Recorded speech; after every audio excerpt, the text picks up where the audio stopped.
Hello guys, welcome back to our channel. ఈ రోజు అయితే మన ఫస్ట్ క్లాస్ అనేది స్టార్ట్ అవుతుందండి. అంటే నేను ఎందుకు కనిపిస్తున్నాను అనుకుంటున్నారా? ఎందుకంటే ఇంట్రొడక్షన్ ఇవ్వాలి కదా మీకు. మన క్లాస్ ఇదే ఈ రోజుతోనే స్టార్ట్ అవుతుంది అని చెప్పేసి ఈ రోజు అయితే నేను సింపుల్ గా స్టడ్స్ అనేవి ఎలా చేస్తారో చూపిస్తాను అనమాట.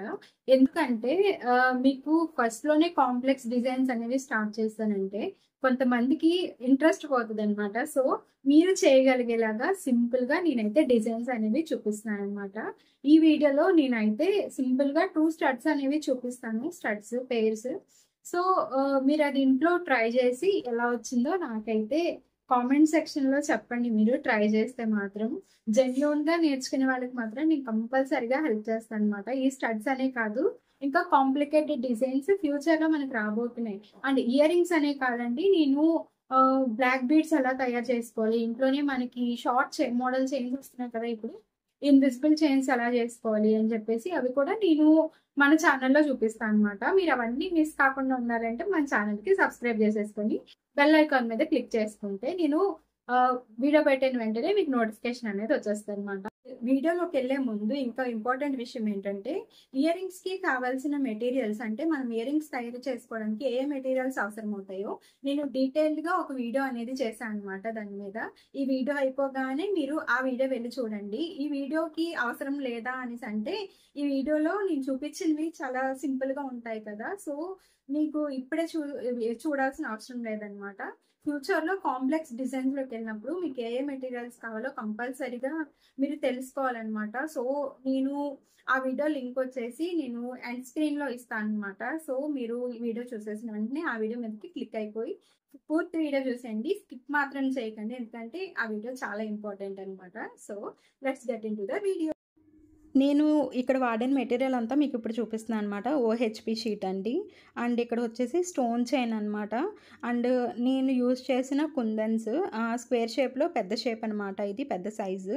అండ్ ఇది ఓవెన్ షీట్ కానీ వ్యాక్స్ షీట్ కానీ అంటారనమాట ఇది. అండ్ ఇది వచ్చేసి B7000 గమ్ అండి. అండ్ ఇంకా స్టిక్ పెన్ అండ్ వ్యాక్స్ ఇవి తీసుకున్నాను అనమాట నేను. అండ్ వెనకతల jhumka bases, stud bases and stud stoppers అనమాట. నేను నా మెటీరియల్స్ అన్నీ కూడా అలాంటి చిన్న చిన్న బాక్సెస్లో అరేంజ్ చేసుకొని ఉంచుకుంటాను అనమాట. ఎందుకంటే అవి తీసుకునేటప్పుడు ఈజీగా ఉంటుందని చెప్పేసి. మీకు అరేంజ్మెంట్ కోసం నేను ఒక వీడియో చేసి చూపిస్తాను మీకు, సో మీకు కూడా హెల్ప్ఫుల్ అవుతుంది. అండ్ ఇక్కడ నేను ఓహెచ్పి షీట్ అనేది తీసుకున్నాను అనమాట. చిన్న ముక్కలా తీసుకున్నాను. ఇప్పుడు నేను ఏం చేస్తున్నానంటే B7000 గమ్తోని ఒక స్క్వేర్ షేప్లో ఇలా గమ్ అనేది పెట్టేసుకుంటున్నాను అనమాట. ఎప్పుడైనా సరే మనం ఎక్కువగా గమ్ అనేది పెట్టేసుకుంటే అది వేస్ట్ అయిపోతుందండి. సో నేను ఏం చేస్తున్నానో ఒకసారి చూసేయండి. ఇగోండి, నేను ఎప్పుడు మీకు చూపించలేదు కదా, స్టిక్ పెన్ మీద వ్యాక్స్ అనేది ఇలా పెట్టుకోవాలండి. సో గమ్ చూసారా నేను ఎలా తీస్తున్నానో, ఇలాగ వ్యాక్స్తో మనం చేస్తే చాలా ఈజీగా ఉంటుంది అనమాట. మీ దగ్గర ఈ పెన్ లేదు అనుకుంటే మీరు ఇయర్ బడ్స్కి గమ్ పెట్టి కూడా మీరు ట్రై చేయొచ్చు. నేను నెక్స్ట్ వీడియోలో ఎప్పుడైనా మీకు చూపిస్తాను. సో ఇగోండి, ఇక్కడైతే నేను ఈజీగా చేసేసాను అనమాట ఈ స్టడ్స్. ఇప్పుడు వచ్చేసి నేను ఈ స్టోన్ చైన్ అనేది తీసుకుంటున్నానండి. అండ్ ఇక్కడ తీసుకొని ఇలా అంటిస్తున్నాను అనమాట. ఇలా అంటించినప్పుడు ఎన్ని పట్టాయి అని చెప్పేసి నేను స్టోన్స్ అనేవి ఎన్ని పట్టాయి అని లెక్క పెట్టుకొని ఉంచుకుంటాను అనమాట. ఇక్కడైతే నాకు 7 స్టోన్స్ అనేవి పడ్డాయి. సో నేను అలాగ మొత్తం అంతా అంటే లెక్క పెట్టుకోకపోయినా నార్మల్గా పెట్టేయచ్చు. కాకపోతే లెక్క పెట్టుకొని మనం పెట్టామనుకోండి ఎగ్జాక్ట్గా కట్ చేసుకోవచ్చు. సో స్టోన్స్ అనేది వేస్ట్ అవ్వదు. అండ్ మిగతా వాటికి గమ్ కూడా అంటుకోదనమాట. సో నేను 7 ఇంకా 3 సైడ్స్ ఉన్నాయి కదా, మిగతా వాటికి కూడా 7 అనేది కట్ చేసుకుంటున్నాను. కట్ చేసి అంటించుకుంటాను అనమాట ఇప్పుడు. అండ్ చూడండి, ఇక్కడైతే 3 కట్ చేసుకున్నాను నేను మిగతావి. ఇక్కడ మొత్తం అన్నిటికీ ఇలాగా స్టిక్ పెన్తో అంటించేసుకుంటున్నాను 3 సైడ్స్ కూడా. అండ్ ఇవి స్టడ్స్ అయితే మీకు ఈజీగానే ఉంటాయండి. ఫస్ట్ కదా, మరీ కాంప్లెక్స్ డిజైన్స్కి వెళ్ళిపోతే మీకు కూడా కంగారు పడిపోతారు. అందుకని చెప్పేసి నేను ఇంత సింపుల్ అనేవి తీసుకున్నాను అనమాట.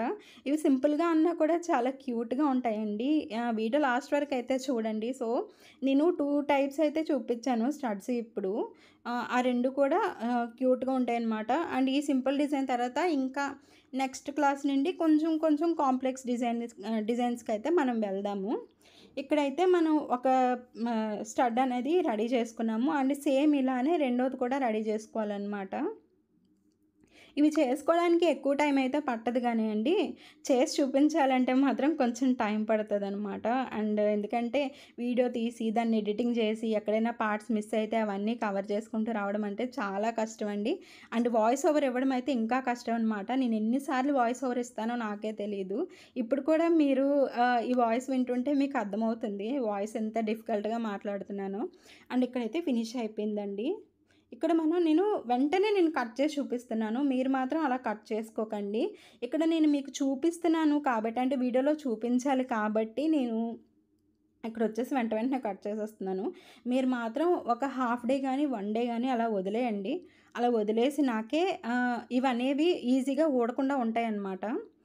చూసారా, ఇక్కడైతే నేను స్టడ్స్ అనేవి కట్ చేసుకొని ఉంచుకున్నాను. ఇప్పుడు మనం ఏం చేస్తామంటే చిన్న చిన్న ఇగోండి ఇలా ఉన్నవి కూడా కట్ చేసేసుకోవాలి. అండ్ గమ్ చూసారా సిజర్స్కి ఎలా అంటేస్తుందో, మనం వెంటనే కట్ చేసినట్టయితే అలాగే సిజర్స్ కూడా బ్లంట్ అయిపోతుంటాయి. సో మనం బాగా ఎండిన తర్వాతే మనం ఇవన్నీ కట్ చేసుకోవాలన్నమాట. ఇప్పుడు నేను స్టడ్ బేస్ అనేది తీసుకున్నాను, అలాగే వ్యాక్స్ షీట్. ఇక్కడ నేను ఏం చేస్తున్నానంటే స్టడ్కి సరిపోయినట్టుగా వ్యాక్స్ షీట్ అనేది కట్ చేసుకుంటున్నానండి. ఎందుకంటే మనం వ్యాక్స్ షీట్ అనేది అంటించకపోయామనుకోండి బాగా కనిపించదనమాట, ప్రెజెంటబుల్గా ఉండదు. సో నేనైతే వ్యాక్స్ షీట్స్ అనేవి బాగా ఎక్కువ వాడతాను. అండ్ ఇది వాటర్ ప్రూఫ్ కూడానండి వ్యాక్స్ షీట్స్. సో మనం ఇది పెట్టుకుంటే సెక్యూర్గా కూడా ఉంటుంది. ఇక్కడ నేను ఏం చేస్తున్నానంటే వాటి మీద గమ్ అనేది పెట్టేసుకుంటున్నాను అనమాట.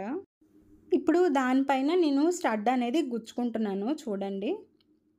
ఇలా పెట్టడం వల్ల ఇలా ఎందుకు చేస్తున్నానంటే నేను వెంటనే పెడుతున్నాను కాబట్టి మీకు ఇలా చూపిస్తున్నాను. నార్మల్గా నేను ఏం చేస్తానంటే ఆ స్టడ్కే ఈ బేస్ అనేది అంటించుకుంటాను అనమాట. నేను వస్తుంది కదా వీడియోలో వస్తుంది, సో నేను అక్కడ మీకు చూపిస్తాను నేనైతే ఎలా చేస్తానా అని చెప్పేసి. ఇప్పుడు ఈ మొత్తం ఇక్కడంతా కూడా గమ్ అనేది అప్లై చేసి ఈ స్టడ్ అనేది ఇలా పెట్టేయడమేనండి. సో మనకి ఇక్కడ స్టడ్స్ అనేవి రెడీ అయిపోయాయి. ఇవి చేయడం అయితే చాలా ఈజీయేనండి. మనం వీటిని ఈజీగా టాప్స్ మీదకి మనకు కావాల్సిన డ్రెస్సెస్ మీదకి ఈజీగా చేసుకోవచ్చు. ఇగోండి ఇక్కడైతే ఫినిష్ అయిపోయాయి. చాలా క్యూట్‌గా ఉన్నాయి కదా! అండ్ ఇప్పుడు వెనకతలు కూడా ఈ ఓవెన్ షీట్ అనేది ఏది బయటకి కనిపియట్లేదండి. సో దీన్నైతే అగరబత్తితో కాల్చిన అవసరం లేదు. ఇప్పుడు ఈ స్టడ్ పేర్ మీకు చూపిస్తాను. ఇందులో అయితే నేను మొత్తం ఇది కట్ చేయడానికి కొంచెం డిఫికల్ట్‌గా ఉంటుందండి. అందుకే మీకు ఇది కూడా చూపిస్తున్నాను నేను. ఇదైతే మనం హాట్ అదే ఫైర్‌తో కొంచెం కాల్చాలన్నమాట. ఇక్కడ నేను ఏం చేస్తున్నానో ఇగోండి. ఇక్కడ నేను ఏం చేస్తానంటే ఇప్పుడు వెనకతల దీనికి చూసారా పక్కన ఎలా ఉందో కొంచెం కొంచెం షీట్ అనేది కనిపిస్తుంది కదా! అలా కనిపిస్తే మాత్రం చాలా చండాలంగా ఉంటదనమాట. ప్రొఫెషనల్‌గా అయితే అస్సలు ఉండదు. సో ఇక్కడ నేను ఏం చేస్తున్నానంటే ఇలాగ అగరబత్తి ఒకటి తీసుకున్నానండి, శుభ్రంగా తీసుకొని చూడండి ఎలా చేస్తున్నానో.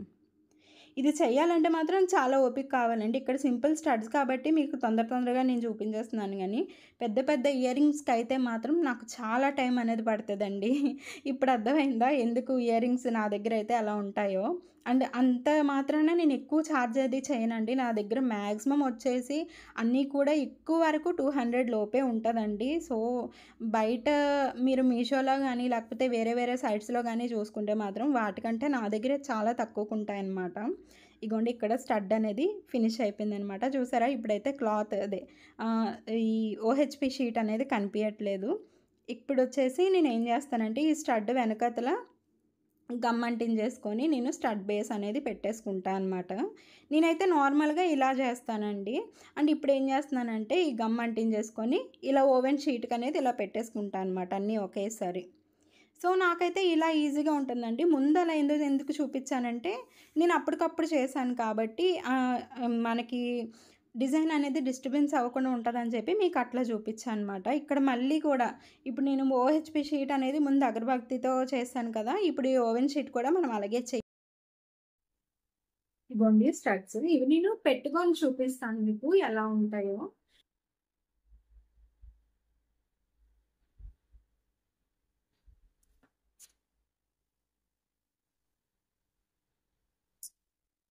ఎలా ఉన్నాయండి?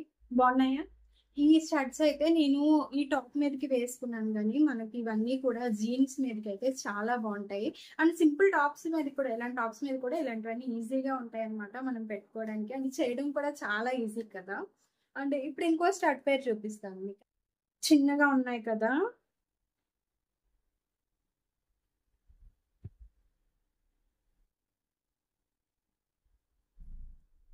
ఎలా ఉన్నాయండి? రెండిట్లో మీకేది బాగా నచ్చిందో నాకైతే కామెంట్ సెక్షన్‌లో చెప్పండి. అలాగే మీరు చేసిన వర్క్ మీరు ఎలా ఉంది అని నాకు చెప్పడానికి నేనొక ఇన్‌స్టాగ్రామ్ ఐడీ ఇస్తా అనమాట నాది. 'రీతూ బ్యాంగిల్స్' అని చెప్పేసి నా ఇన్‌స్టాగ్రామ్ ఐడీ ఉంటది. నేను డిస్క్రిప్షన్‌లో దానికి లింక్ పెడతాను. అలాగే కామెంట్ సెక్షన్‌లో కూడా దాని లింక్ పెడతా అనమాట నేను. ఒకవేళ ఆ లింక్ అనేది వర్క్ అవ్వకపోతే మీరు ఆ నేమ్ ద్వారా ఇన్‌స్టాగ్రామ్‌లో నన్ను కనిపెట్టేయొచ్చనమాట ఈజీగా. ఆ ఇన్‌స్టాగ్రామ్‌లో మీరు చేసిన పిక్ అనేది పెట్టండి. ఎలా ఉందో చూసి నేనైతే మీకు చెప్తా అనమాట.